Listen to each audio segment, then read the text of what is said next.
उस आवाज के बाद रोहन को याद नहीं कि वो कितनी देर वहां खड़ा रहा। उसका दिमाग जैसे सुन्न हो गया था। दिल अब भी जोर जोर से धड़क रहा था, लेकिन शरीर हिल नहीं पा रहा था। सीढ़ियों पर लाइट झपकी, एक बार, फिर दूसरी बार, और तीसरी बार लाइट पूरी तरह बुझ गई। अब चारों तरफ अंधेरा था। मोबाइल की फ्लैशलाइट अब भी जल रही थी, लेकिन उसकी रोशनी अजीब तरह से कांप रही थी, जैसे डर गई हो। रोहन ने धीरे से कदम पीछे खिसकाया, बस एक कदम। तभी उसे लगा सीढ़ी अब वहां नहीं थी। उसका पैर हवा में लटक गया, और अगले ही पल उसने खुद को नीचे गिरते हुए महसूस किया। लेकिन गिरने की आवाज नहीं आई, ना शरीर जमीन से टकराया, ना दर्द हुआ।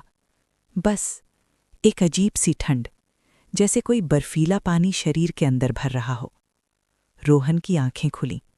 वो अब सीढ़ियों पर नहीं था, वो एक लंबे संकरे कॉरिडोर में खड़ा था। दीवारें वही थीं, लेकिन रंग अलग था। काला, इतना काला कि रोशनी भी उस पर टिक नहीं पा रही थी। छत बहुत नीचे थी, इतनी कि झुकना पड़ रहा था। और सबसे अजीब बात, कॉरिडोर के दोनों तरफ दरवाजे थे, एक के बाद एक, बिना नंबर के। सभी दरवाजे बंद। हवा भारी थी, सांस लेना मुश्किल। रोहन ने पीछे मुड़कर देखा। वहां सीढ़ियां नहीं थीं, सिर्फ वही काला कॉरिडोर। उसने एक दरवाजे को छुआ। ठंडा, इतना ठंडा कि उंगलियां सुन्न होने लगी। तभी दरवाजे के अंदर से किसी के रोने की आवाज आई, धीमी, दबी हुई। रोहन पीछे हट गया। दूसरे दरवाजे से किसी के हंसने की आवाज आई, लेकिन वो हंसी इंसानी नहीं थी।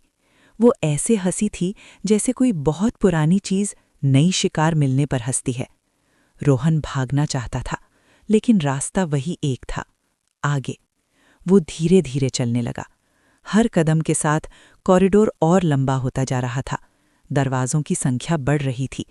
कुछ दरवाजों के नीचे से पानी रिस रहा था, कुछ से खरूचने की आवाज आ रही थी, और कुछ पूरी तरह शांत थे। अचानक किसी ने उसका नाम लिया, रोहन। आवाज बहुत पास से आई थी। उसने गर्दन घुमाई। उसके ठीक पीछे कोई खड़ा था, लेकिन वो देख नहीं पाया, क्योंकि जहां चेहरा होना चाहिए था वहां सिर्फ अंधेरा था। वो आकृति धीरे से झुकी और उसी भारी ठंडी आवाज में बोली, तुम देर से आए हो। रोहन की आवाज गले में फंस गई। वो कुछ बोल नहीं पाया। आकृति ने आगे कहा, यहां जो देर से आता है वो बाहर नहीं जाता। उसके बाद सब कुछ अचानक बदल गया। कॉरिडोर गायब हो गया, दरवाजे गायब हो गए, और रोहन ने खुद को अपने कमरे के बिस्तर पर पाया। पसीने से पूरा शरीर भीगा हुआ, सांस तेज, दिल अभी भी डर से कांप रहा था। घड़ी देखी, सुबह के 6:12। सपना था, उसने खुद से कहा। लेकिन तभी उसकी नज़र अपने पैरों पर पड़ी। उसके जूते अब भी गीले थे, और तलवों पर काली सीढ़ियों की धूल लगी हुई थी। सन्नाटा। उसी दिन से रोहन बदला बदला रहने लगा।